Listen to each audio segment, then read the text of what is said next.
जटाटवीगलज्जल प्रवाह पावितस्थले कलेवलम्ब्य लम्बिताम्बुजङ्गम् कपालिकाम् श्री राधारमण जय जय नवल किशोर जय गोपी चित चोर प्रभु जय जय माधव।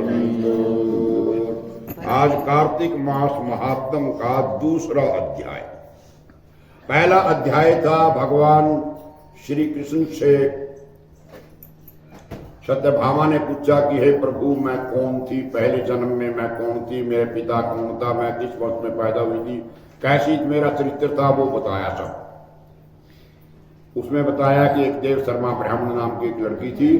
देव शर्मा एक ब्राह्मण था, बड़ा ज्ञानवान था, और उसने अपनी लड़की जो है अपने शिष्य के साथ उसका विवाह कर दिया। चंद्र नाम के शिष्य के साथ उसने विवाह कर दिया, और दोनों ही पिता पुत्र की तरह रहने लगे थे।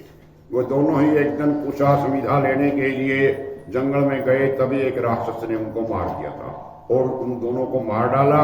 धर्मात्मा होने के कारण वो वैकुंठ में चले गए, क्योंकि उन्होंने सूर्य भगवान की पूजा की थी, इसलिए मैं उन दोनों पर अति प्रसन्न हुआ, और दोनों ही वो वैकुंठ में आए हुए मेरे पास भोगों को भोगने लगे। ये पहले अध्याय का मोटा मोटा सारांश मैंने उनको समझा दिया जो कल नहीं आए थे।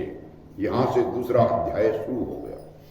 भगवान बोले कि हे प्रिय, जब गुणवती ने राक्षस के द्वारा अपने पिता और पति का मरना सुना तो दुखी होकर के रुदन करने लगी कि हे पिता, हे स्वामी, आप कहां चले गए? मैं आपके बिना क्या करूं? मेरे भोजन वस्त्र का प्रबंध कौन करेगा? अब मैं किसकी शरण हूं? परमात्मा का मेरे ऊपर प्रकोप हुआ है, मैं कैसे जीऊंगी? भगवान बोले कि कुकरी के समान विलाप करती हुई, केले के पत्ते की तरह कांपती हुई पृथ्वी पर गिर पड़ी। थोड़ी देर में सावधान होने पर विलाप करने लगी, शोक समुद्र में डूब गई। गुणवती कन्या ने घर की सारी वस्तुएं बेच करके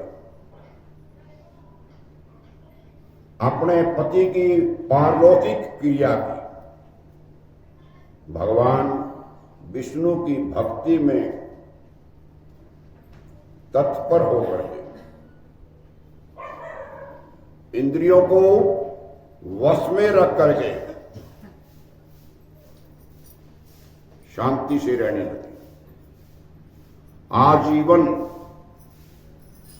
एकादशी का व्रत किया, कार्तिक महीने के व्रत जिंदगी भर करती रही। तो हे प्रिय, ये दोनों ही व्रत मुझे बहुत प्यारे हैं।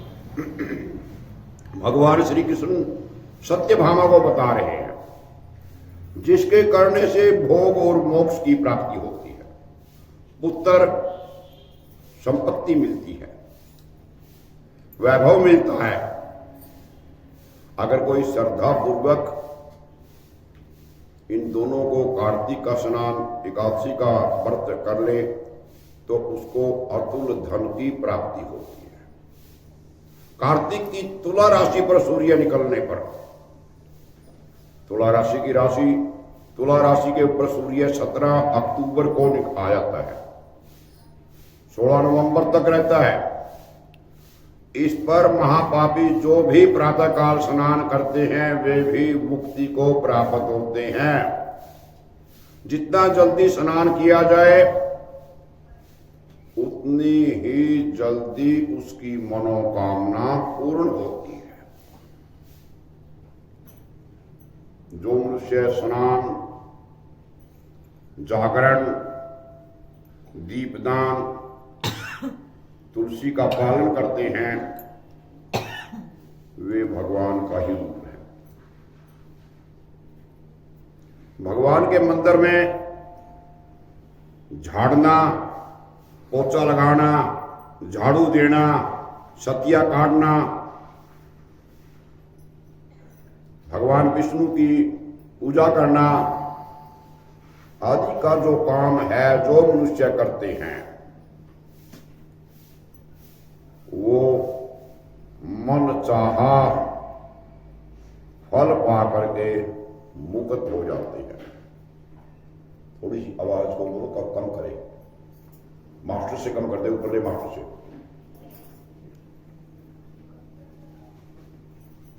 बहुत ज्यादा आवाज आ रही।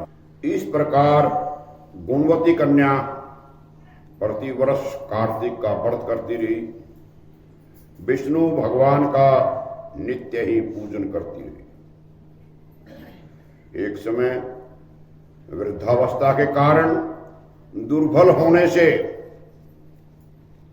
रोग बुखार से पीड़ित होने पर भी गंगा स्नान गई। जो ही पानी में उतरी, जाड़े के मारे कांपने लगी। उसी समय गुणवती कन्या ने आकाश से आता हुआ विमान देख लिया। शंख, चक्र, गदा, पद्म आदि आयुधों को लिए हुए विष्णु भगवान के रूप को धारण करने वाले भगवान के पार्षद गरुड़ की ध्वजा वाले अप्सराओं से युक्त ऐसे विमान में बैठा करके गुणवती कन्या को बैकुंठ में ले गए।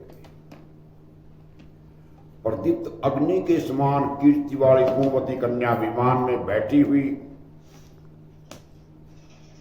कार्तिक व्रत के प्रभाव से मेरे पास आ गई। जब ब्रह्मा आदि देवताओं की प्रार्थना से मैं पृथ्वी पर आया, तब वे गण भी मेरे साथ आए। हे भामिनी, ये सब यादव मेरे गण हैं। तुम्हारे जो पिता है वो देव शर्मा ब्राह्मण, वो इस जन्म में सत्राजित हैं। तुम्हारे पति देव जो चंद्र शर्मा नाम का जो तुम्हारा पति था, वो इस जन्म में भी अक्रूर है। और हे देवी, तुम वही गुणवती कन्या हो, कार्तिक के स्नान के प्रभाव से मेरे लिए अत्यंत प्रिय हो। तुम वही भामिनी हो। तुमने तो मेरे मंदिर के सामने तुलसी का बगीचा लगाया, तुलसी का पूजन नित्य किया, तुलसी की प्रार्थना नित्य की, नित्य भगवान के मंदिर में झाड़ू लगाई। उसी से ये कल्प वृक्ष तुम्हारे आंगन में है। उसी से तुम्हारे घर में धन की कोई कमी नहीं है। कार्तिक में जो पहले तुमने दीपदान किए, हर एक मंदिर में दीपदान किया, पीपल के नीचे दीपदान किया, तुलसी के नीचे दीपदान किया, आंवले के नीचे दीपदान किया, उसी फल से तुम्हारी सुंदर देह, शरीर सुंदर हो गया और घर में लक्ष्मी देवी का वास है। जो संपूर्ण व्रत आदि पति स्वरूप भगवान को अर्पण किए, सारे व्रत तुमने भगवान को ही अर्पण कर दिए, इसलिए तुम मेरी ही पत्नी बनी। तुमने जन्म मृत्यु तक को कार्तिक व्रत उपवास किए, इसे तुम्हारा वियोग मुझसे भी नहीं हो सकता। तुमने मेरा पीछा नहीं छोड़ा, तो मैं भी अब तुम्हारा पीछा नहीं छोड़ सकता। इसी प्रकार कार्तिक में व्रत करने वाले तुम्हारे समान मेरे प्रिय होंगे।